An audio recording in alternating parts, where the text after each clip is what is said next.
I can't think of a better time of the year to track down beasts and anything else that might go bump into the night. I am the Game Collector, and this is Second Opinion Games, and today I go monster hunting, at least in video games.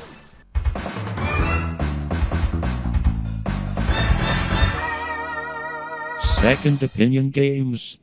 The first game I want to talk about is Samurai Ghost for the TurboGrafx-16. You seem to play as a ghost samurai, and every single undead creature out in the woods wants to have you dead. Heck, even the birds have swords here. Now, in this game, the music is great, and there's some sweet parallax scrolling going on, and quite a bit of it. The colors are sharp and beautiful, but what makes this game so unique is also its biggest flaw, and that's they really tried to make the sword a major feature here, giving you plenty of control of it for some sword fights. But they failed pretty dramatically, and it looks wonky as all heck. What else is wonky? Well, the platforming seems to just be rough, and just to make you feel like you got your money's worth out of this game, they decided to make it punishingly difficult. Look at all this crap attacking me at once. There is no way I can clear any more levels than this, because it's way too difficult, and it's also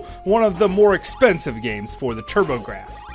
The character model itself seems a little familiar to me. It kind of reminds me of Simon Belmont from Castlevania, and I can't think of a Castlevania game that went more underappreciated than Castlevania III.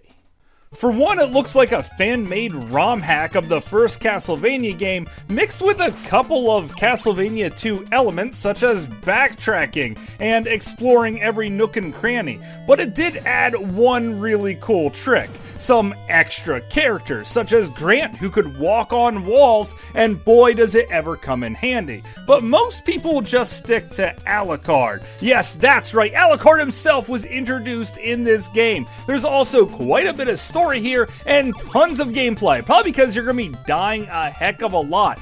If you put in the code HELP ME when you start the game, you'll immediately start with 10 lives. And trust me, you're gonna need them. Not because of all the monsters trying to kill you. No, it's more about falling in the pits. Because in most Castlevania games, the pits are your worst nightmare. And also the stairs, because you can't jump while you're on them. Why couldn't they just fix these couple of little things? It really takes what is an awesome game and holds it back tremendously. So I decided to go hunting vampires someplace else. Nosferatu on the Super Nintendo. I could tell this game graphically was going to be amazing just from the title card alone. It really sucked me in. And when I started it, I found out that it was a Prince of Persia clone mixed with a whole lot of Castlevania. This could not be done better, except in the controls, which are really stiff. Also, the downplay is there's a really tight time limit here, but they give you plenty of chests to open up. The plus side is, once you know your path through the game, you could run through it incredibly quick, even avoiding most enemies. Also, what really blew me away was all of the really dark imagery here. There seems to be dead bodies strewn about, and some of them look to be possibly even naked. This is just creepy. Also, the enemies themselves just freak me out, and there is some legitimate jump scares when you play through the game as well, and you do have not very much life before it is game over. Luckily, there seems to be infinite continues, and unfortunately, this is also one of the more expensive Super Nintendo games, so you're probably going to have to go with a reproduction card. But this is one I could highly recommend, except for the fact that those controls just hold me back a little bit too much, so I'm gonna keep on looking.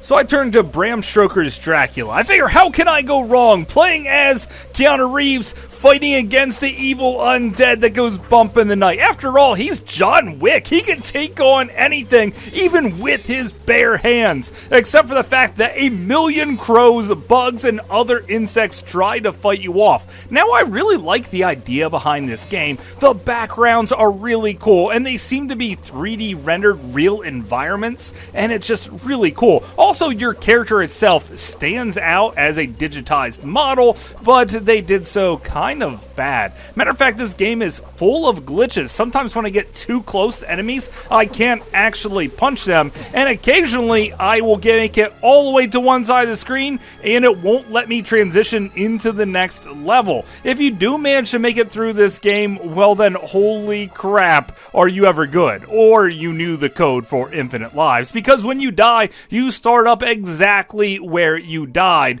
So if you have that code, you could plow through this game in no time, but it's probably not going to be very fun. Even if you do get to watch the cool movie segments in between the levels, and those movie segments are done really bad. So I thought, I'm just going after the wrong monster. I might as well go to Mary Shelley's Frankenstein, also on the Sega CD. And when I jumped into this game, it was very different than what I thought it would be. I seem to be the monster walking around in what feels like a point-and-click adventure, but done really well using the Sega Genesis controller. Now, you can pick up different things like acid to dissolve a puddle of eels, such as happens to be on the floor.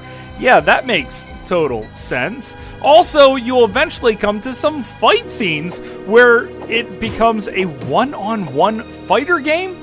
Now, both these categories together is something that can happen, but if you're gonna do them, at least do one of them right. The fight scenes seem to be a bit awful. You have no real special moves, meaning you just smash on the buttons and hopefully you get the kill in. Also, Dr Frankenstein, for some reason, is a freaking ninja that will kill you dead. I need that key that's by his nightstand, and I just want to get it, but I can't because this guy just keeps kicking my butt. Frankenstein is a total wimp. So maybe with the more realistic version of Frankenstein, I'm just totally wrong here. I should go after a more cartoony style. So I go back to the Super Nintendo for Adventures of Dr. Franken. So this is very much a more cartoony version of Frankenstein. And when you check out the world map, well, at least they did that right. That is definitely a world map. So you jump into your home and you want to get all the pieces of your passport, because everyone just shreds your passport and leaves them all over the place. And of course, if you actually tried to travel with a shredded passport, it probably wouldn't work out too well in your favor. Not that that really matters all that much, because the controls in this game are floaty to say the least, and the hit detection is even worse. Now, Franken can do this really cool backflip thing where he can just sort of flip and crush everything. Also, you have a projectile, but you only have a few of these before you quickly run out, so it's not very effective as a reliable fighting tool. And once you get your passport, I don't even know what the heck to do. This game is broken on a ton of different levels. I'm sure there's some fun to actually be had here, but for the life of me, I can't figure it out. So I think Frankenstein's just off the table in general. Maybe I should go after werewolves instead. So while I'm on the Super Nintendo, I might as well put in Wolfchild. You play as a hard rock punkin' dude trying to punch everyone in the face, and you do it without a shirt on, which is pretty darn awesome, until you turn into a werewolf, even making it more awesome. If you get hit too many times, you'll transform back into your human form, and that's no fun. This kinda reminds me of Alter Beast if it was more of an action platform game. Matter of fact, some of the werewolf howls themselves seem to almost directly be ripped from that game. And the platforming here is a little bit janky as well. Also, there are more enemies than you could shake a stick at, and some of them take way too many hits before they eventually go down. The music is alright, and there is a little bit of Mode 7 peppered throughout this game. It's kinda cool, but I think I'm gonna try out the Sega CD version. I gotta say, graphically, the Sega CD is really showing its stuff. It doesn't have the Mode 7 going on, but it does have tons of parallax scrolling, and your character model looks a little bit better. Also, you have the ability to turn on rapid fire right in the main menu, so that means no more turbo buttons and blistering your thumbs by punching everything. Now, when you turn into a werewolf, you're firing those projectiles left and right, making short work of nearly everything in the game. However, you don't feel too much like a badass because once you get to level 2 and there's enemies everywhere, plants even destroy you in no time at all. And I'm gonna tell you what, if plants are killing you really fast and easily, well then you're probably more of a pussy than a badass, and Wolfchild just seems to be not the game for me. But I'm not gonna give up on werewolves. Maybe instead of increasing the power of the hardware, I should go back to a more simple time. And then on the NES, we have Werewolf: The Last Warrior. You start this game off as a human person, trying to punch another human person right in the dingus until he dies. He leaves behind a W, and when you pick it up, you have an awesome sequence where you transform into a werewolf. But not just a normal werewolf. You have swords now for your arms, so you could dismember like everything. As if werewolves weren't frightening enough, imagine shoving swords onto their arms and then have them attack you. Yeah, that's just about the worst that you could possibly have. You're a lot more maneuverable as the werewolf too. When you take out people with guns, you could even pick up them and shoot the guns. A werewolf with swords for his arms, shooting guns. This is one of the coolest games ever. The music is also top notch. This game was made by Data East, which was known for its great arcade games, and they do a great job on nearly every single one of their games for the original Nintendo, and they certainly aced it with this one. But it has to have a flaw. I just can't play this because there's definitely something wrong with it. Yes, that's right, it's Nintendo hard. About halfway through the second level, you'll come across something with electricity and just zaps the crap out of you, and there's no way to get through it, so I immediately just move on to the next game. Unfortunately, this one had a lot of potential, and I'll probably come back to it later when I want to give it another go. But what about mummies, the lamest of all of the monsters? Well, if you turn to the Sega Genesis, we have Decap Attack with Chuck D. Head. In this world, there are monsters everywhere, and you're just another one of them. But don't lose your head, instead throw it as a weapon. That's right, you could smash creatures with your own head, and also destroy creatures with your face that comes out of your stomach. You could also jump on them a la Mario style, and fly through the air by wiggling your feet, sort of like what Bonk does. But don't think that this is just a game that you could run to the right and completely pass everything in sight, because there's a trick here. You have to pick up a certain item to clear the stage. If you don't have that certain item, well, you're not gonna beat the stage, so you're gonna have to look all over for it. That's really the worst thing I could say about this game, because the controls are pretty well done, even if your character does feel a little bit floaty. The boss battles are awesome, the graphics look great, the music is decent, and the backgrounds are near perfection, at least for what the Sega Genesis can do. And there's also potions that you could use to sort of cheat your way through tons of different boss battles, and even give yourself invincibility when you're running around the main stage. This is a really cool game, but it's not really the hidden gem standard that I try to set for this channel. So I'm gonna have to turn to one other game on the Sega Genesis.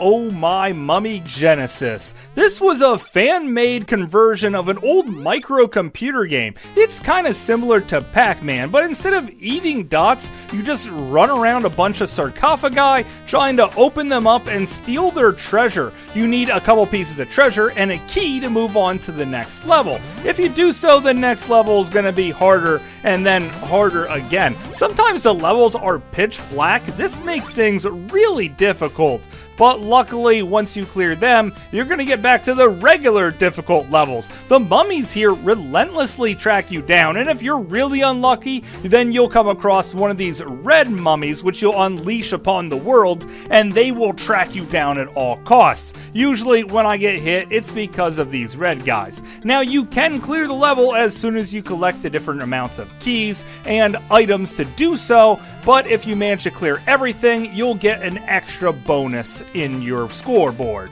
if you're playing for the high score, that is. Now, don't think a game like this wouldn't have its boss battles, because it does. There are 5 of them in the game. You still have to search the sarcophaguses in order to pick up the ultimate weapon that could send the evil undead right back to being dead again. This is an incredibly cool game, and I could not be happier that someone brought this to my beloved Sega Genesis. So this Halloween, I'm probably gonna play this one. Or, let's face it, eventually we all just go back to playing Castlevania. But that's just my opinion. Thanks for watching.